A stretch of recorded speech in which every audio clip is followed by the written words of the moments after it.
네, 안녕하세요. 투자를 디자인하다 투자이너 JSK입니다.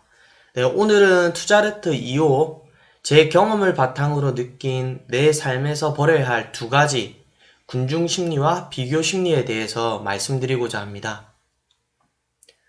먼저 군중 심리인데요. 그러니까 대학교를 입학하고 저는 극도의 군중 심리에 빠진 학생이라고 생각을 했었습니다. 주체적인 삶과는 거리가 먼 1인이었고 학교에서 주어진 스케줄과 주위의 선배들이 걸어간 길을 묵묵히 걸어가면 그렇게 인생은 나아질 거라는 그런 막연한 기대들이 가득했었습니다. 소속감을 느끼기 위해서 들어간 동아리에서는 주구장창 술만 먹었었고요. 타인을 얻었지만 나를 잃는 그런 경험을 하게 됩니다. 그렇게 4, 5년이 지나서 팟캐스트를 알게 되었어요. 대학생 때. 이것도 엄밀히 따지면 군중심리에 의한 시작이었는데 그때 한참 전국적으로 팟캐스트가 뜨던 시절이었고 향후에 취업란에 이력 하나 남길 생각으로 팟캐스트 방송에 뛰어들었었습니다. 제 성격 자체가 대충대충 제가 원하는 것이나 제가 기획하는 것이 아니면 대충대충 하는 성격이 있었는데 나름 1년을 유지하고 지역신문에도 홍보가 될 만큼 이슈가 됐는데 지금 생각해보면 안타까운 선택 중 하나가 이 기회를 끝까지 이어나가지 못했던 것입니다. 남들이 다 하니까 나도 뒤처지면 안 될 것 같은 생각에 시작을 했었었고요. 그리고 취업 시에 좋은 타이틀이 될 거라는 가벼운 생각에서 벗어나지 못해서 그 찾아온 기회를 단단하게 다지지 못했던 것 같습니다. 기회는 준비된 사람에게 온다지만 성공은 인내하는 사람에게 올 가능성이 크다고 생각을 합니다. 준비되었다고 하더라도 그 기회를 끌고 갈 인내가 뒷받침되지 않는다면 결국 결론은 허망하고요. 비록 시작이 미미하고 비천하더라도 끝까지 살아남은 자에게는 뭐라도 남는다고 생각을 합니다. 군중심리로 시작한 무언가는 늘 안 좋은 결과를 낳았었는데요. 제가 원하고 생각해서 시작한 일이 아니니까 중도에 그만둘 가능성이 커지더라고요. 더불어서 그런 군중들이 무너질 때도 자신도 함께 무너질 가능성이 크다는 걸 느꼈습니다. 같이 함께 프로젝트를 진행하던 사람들이 하나둘 손을 놓게 되면 제가 자의로 시작한 일이 아니라면 함께 무너지는 경우가 다반사더라고요. 다른 사람들이 다 하는데 나는 무엇이지? 이런 사고방식이 패착의 지름길이었습니다. 레드오션에서 살아남으려면 군중을 따라가기보다 자신만의 독창성이 있어야 하고요. 그게 아니라면은 블루오션을 찾아 나서야 됩니다. 시작이 반이라는 말처럼 군중심리로 시작한 일은 시작점이 이미 레드오션일 가능성이 컸고요. 그러니까 자신이 독창적이거나 그 일을 끝까지 이끌어갈 인내가 없다면 스스로 지치고 마는 겁니다. 우리는 나약함을 느낄 때 소속감을 가지려고 노력을 하거든요. 그런데 여기서 착각해서는 안 되는 한 가지가 있습니다. 소속감이 내가 원하는 것을 이루게 만들어주는 요술방망이는 아니라는 겁니다. 내가 이루어야 하고 결론적으로 내가 원해야 하고 나의 길을 걸어가는 게 필요하다고 생각을 하거든요. 망망대해의 바다에서 군중이라는 파도에 함께 휩쓸려서 바다 한가운데 빠지는 우를 범해선 안 된다고 생각을 합니다. 투자도 마찬가지라고 저는 생각을 하거든요. 타인이 추천한 종목은 어디까지나 타인의 영역일 뿐이고 자신의 종목이 되려면 깊이 있는 분석이 필요하고 믿음이 필요합니다. 모두가 좋다고 할 때 왜 그런지 갸우뚱거려야 하고요. 모두가 아니라고 할 때 왜 그런지 갸우뚱거리는 것이 필요합니다. 군중 심리에 휘둘려서 Y를 늘 품고 있지 않는다면 맹목적으로 해당 종목들을 바이하게, 즉 매수하게 되어 버립니다. 그렇게 되면 언제나 자신의 계좌는 발발, 늘 안 좋은 결과를 낳게 되더라고요. 그래서 군중 심리는 제 삶에서 버려야 할 첫 번째가 되었습니다. 두 번째인데요. 비교 심리입니다. 저는 늘 비교는 경쟁을 일으키고 경쟁을 통해서 사람은 성장한다고 생각을 했거든요. 그런데 반은 맞고 반은 틀리다라는 걸 느꼈습니다. 비교를 통해서 자신의 부족함을 돌아보는 건 좋은데 과하면 질투로 변모하게 되고 질투는 무리한 결과를 가지고 오더라고요.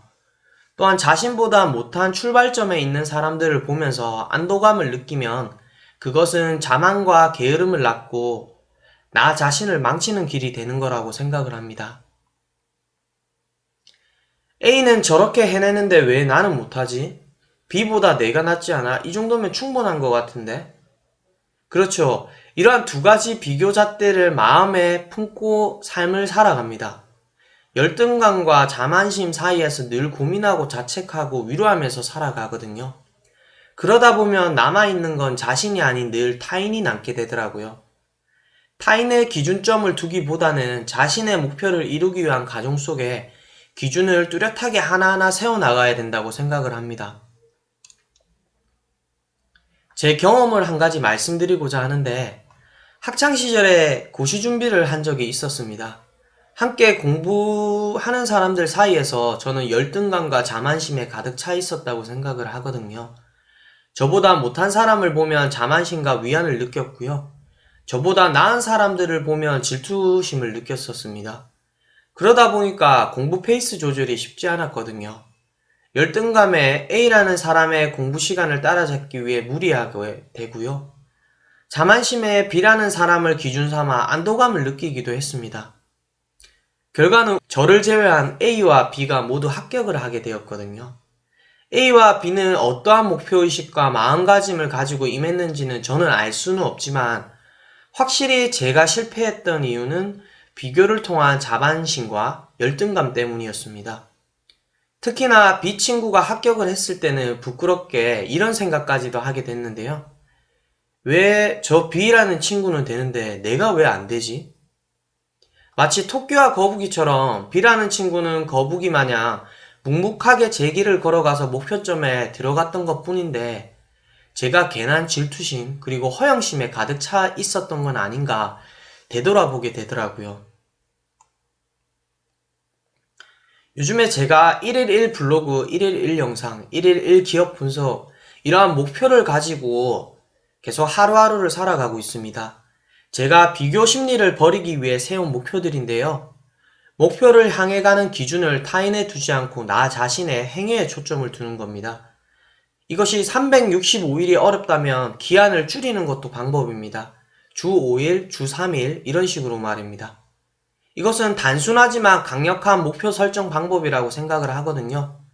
특히 타인과의 비교에서 벗어날 수가 있습니다.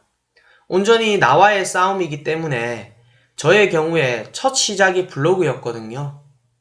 100일 동안 1일 1 블로그를 성공하면서 그 범위를 점차 넓혀갔고 용기를 가지게 되었습니다. 그 목표는 독서가 될 수도 있고요. 운동이 될 수 있고 투자가 될 수 있고 유튜브가 될 수 있고 기업 분석이 될 수도 있는 겁니다. 만약 자신이 작심삼일의 성격이라며 최대 성취 기간을 3일로 두고 목표 설정을 반복적으로 수립하는 것도 한 가지 방법이라고 생각을 합니다. 타인은 이렇게 하는데 자신도 이 정도는 해야 되지 않아 라는 생각은 버리고 자신이 해야 할 것, 할 수 있는 범위를 구체적으로 설정을 하고 자신의 행위에 초점을 맞추는 게 좋은 방법론이 될 거라고 저는 생각을 합니다. 투자에서도 마찬가지라고 생각을 하거든요. 타인이 수익 낸 기록은 타인의 것일 뿐 제 것이 아니라고 생각을 합니다. 타인의 수익률에 혹해서 해당 기업을 사버린다면 이미 고점에 사버리는 우를 범하기 십상이고요.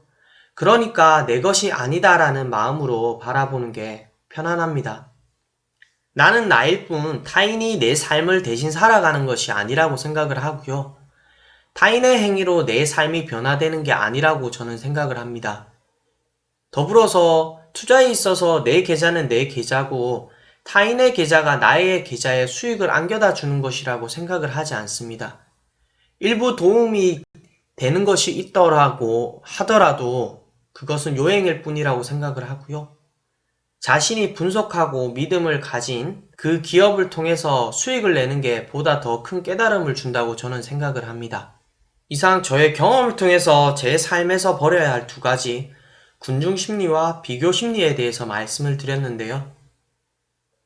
저는 투자에 있어서도 그렇고 삶에 있어서도 그렇고 가장 중요한 거는 반성과 그 반성을 통한 피드백이라고 생각을 합니다. 자신이 과거에 해왔던 일과 현재 하고 있는 일 사이에서 변화가 없다고 한다면은 지금 무언가 잘못되어 있다고 강력하게 의심을 해봐야 되고요. 끊임없는 피드백을 통해서 저는 성장을 할 수 있다고 생각을 합니다. 이상 제 글을 읽어주셔서 감사하고요. 투자를 디자인하다 투자이너 JSK였습니다.